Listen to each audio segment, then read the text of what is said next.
Okay, now we're going to have a look at statistics using this same data, country, human development index, and undernourishment. And we want to be able to work out the relationship between these two factors. Where something happens doesn't matter.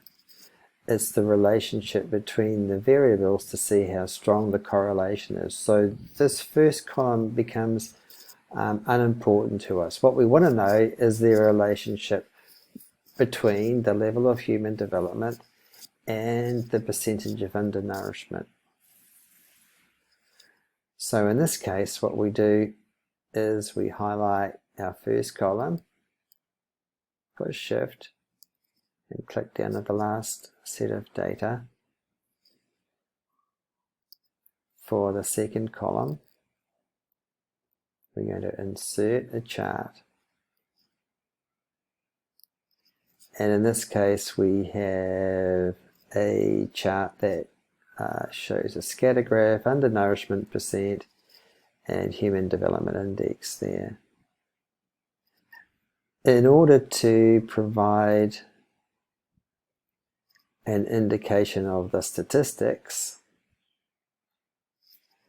and how correlated things are, we can go to Customize, Series, scroll down here, and that adds a trend line, so it shows whether the trend is going up or down.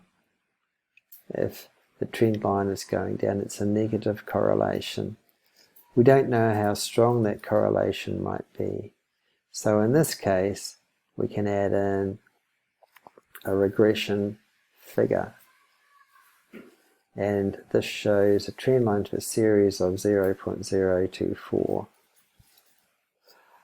Now, that's the main thing that we need to do with this data. You can see that although we haven't selected the headings to share the data, it certainly is able to find out what those might be, and these are adequate. But at the top, our title doesn't make sense.